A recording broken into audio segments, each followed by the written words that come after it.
FOXBORO, this is how it's gone for you the last 8 wildcard weekends, correct? No game for the Patriots, but you'll do anything but take the weekend off from football. Instead, you'll be heavily invested in the outcomes of other AFC playoff games, transferring your rooting energy to whichever teams can help yours the most. No weeks off, even when your team gets one. It's your cross to bear. But with 3 very different, and uniquely talented, teams lined up as potential Patriots opponents for the divisional round, for whom should you be rooting to arrive at Gillette Stadium next Sunday for a 1 p.m. kickoff? Time to dust off those Letterman jackets, friends. Here's why you want the Texans rolling into town: their offensive line. Still bad when the Patriots racked up a fistful of quarterback pressures back in Week 1, it came with a caveat: the Texans' offensive line might be the worst they face all year. Turns out that it was. In fact, it's arguably one of the worst of the last decade. They allowed 62 sacks, which is the most felt by any quarterback since John Kidna was hammered even more regularly in 2006. Houston also has the lowest graded run-blocking unit in the league, according to Pro Football Focus. Yes, the Texans have an extremely talented quarterback in Deshaun Watson and a gifted receiver in DeAndre Hopkins. But it's a relatively one-dimensional team.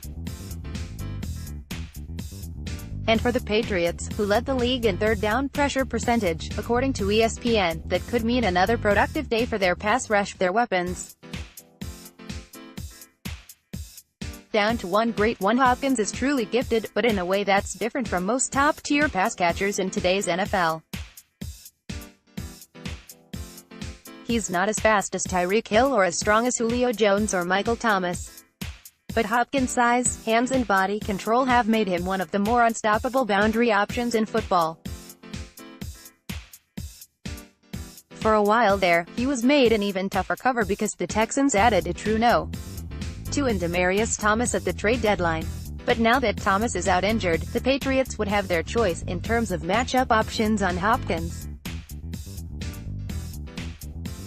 Want to double him? Go ahead. Want to match him with Pro Bowler and potential All-Pro Stephon Gilmore? Have at it. So long as the Patriots can prevent extended plays by keeping Watson in the pocket, something they did successfully for a half against Patrick Mahomes and for a full game against Aaron Rodgers, they could handle the Texans matchup well enough. Their secondary, not what it could be, there's no getting around it. The Texans' defensive front is strong. J.J. Watt is healthy enough to have re-established himself as one of the best defensive linemen in the league. Whitney Mercilus is healthy and available. Jadeveon Clowney may have played well enough to earn himself the franchise tag in 2019, and as a run defense, they're stout. They're allowing a league-best 3.4 yards per carry. But Houston's secondary is decidedly meh. Even with that front generating pressure, the Texans are 20th in the league in terms of yards per attempt, allowed 7.5, and they're 18th in rating, 92.7, and touchdowns allowed, 28. Compared to the other secondaries the Patriots could face, the Ravens and Chargers are both ranked in the top 10 in yards per pass attempt allowed. The Texans aren't a terrible matchup. Their scheme, familiar aside from their deficiencies offensively and defensively, the Texans aren't a bad team for the Patriots to see in January because they're a familiar opponent.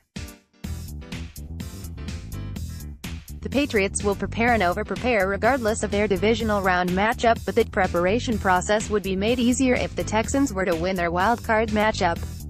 They've seen them once before this year already, though it was when Watson was playing his first game post-ACL surgery and with a defense that was far from where it would end up. The Patriots have seen the Texans several times over the last few years between the regular season, playoffs and joint training camp practices. No surprises there. Not the case with New England's other 2 potential divisional round opponents, the Ravens and Chargers. Baltimore would trot out an offense centered around a running quarterback that looks more like something Bill Belichick's dad would have seen at Navy than it does a modern pro attack. Los Angeles has an experienced quarterback who's run hot for the majority of the season and has a variety of weapons at receiver, running back and tight end, if Hunter Henry is back and healthy enough to make an impact. Plus, the best outcome for the Patriots seems like it would be for the Chargers and Texans to win, sending the Chargers back to Kansas City for the divisional round. They win at Arrowhead for the second time this year, and if the Patriots were to beat the Texans, the AFC title game would take place at Gillette for the third consecutive year. Click here to download the new My Teams app by NBC Sports. Receive comprehensive coverage of your teams and stream the Celtics easily on your device. New England Patriots veteran Stephon Gilmore was one of the best cornerbacks in the NFL this season, and the stats back that up. Gilmore tallied 2 interceptions, 1 sack, 40 tackles and a career-high 20 passes defensed in 2018, all while often matching up against the opposing team's top wide receiver. This season, QBs targeting Stephon Gilmore had a 56.3 passer rating and a 42% completion percentage. In 2014, QBs targeting Darrelle Revis had a 55.3 passer rating and 45% completion percentage. Mark Daniels, at Mark Daniels PJ, January 2, 2019. Pro Football Focus revealed Wednesday their highest-graded cornerbacks of the regular season, and Gilmore was atop the list. Stephon Gilmore was the highest-graded cornerback in the NFL in the regular season.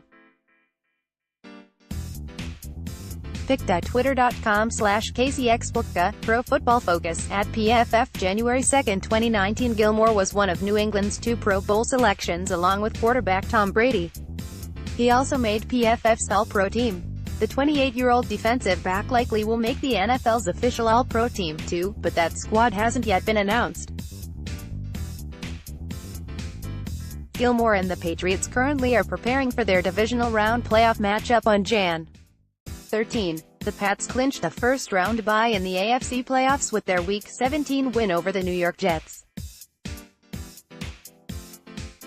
Click here to download the new My Teams app by NBC Sports.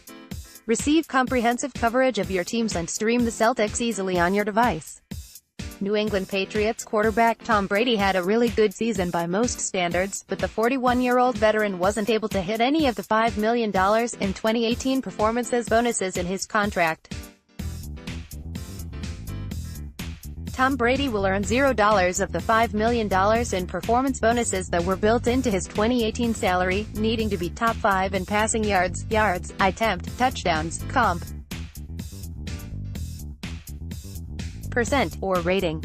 This drops his 2018 compensation to $15 million, the same he's due in 2019. https://t.co/buy9tdguru. Spatrack, at Spatrack, January 1, 2019. Brady finished 7th in passing yards, 13th in yards per attempt, 10th in touchdown passes, 18th in completion percentage and 12th in QB rating.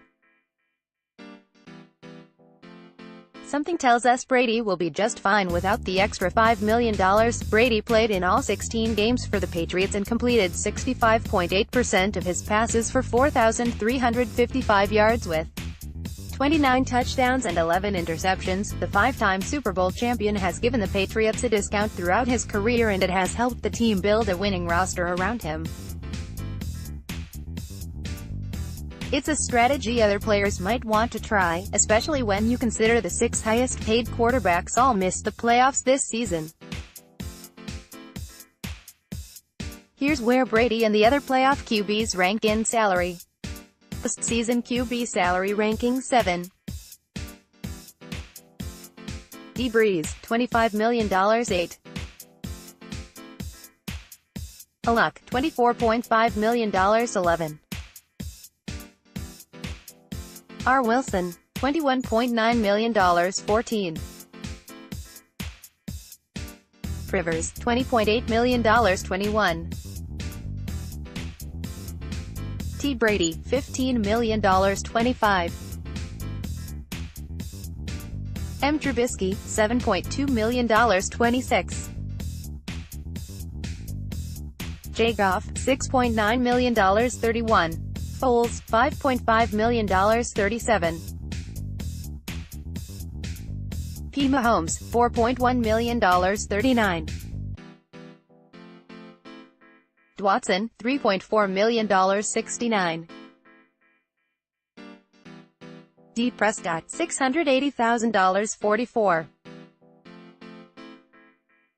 L. Jackson, $2.3 million. Spatrack, at Spatrack, December 31, 2018. Brady has one more season left on his current contract, and judging by comments he's made, particularly of late, he's coming back for the 2019 campaign. Click here to download the new My Teams app by NBC Sports. Receive comprehensive coverage of your teams and stream the Celtics easily on your device.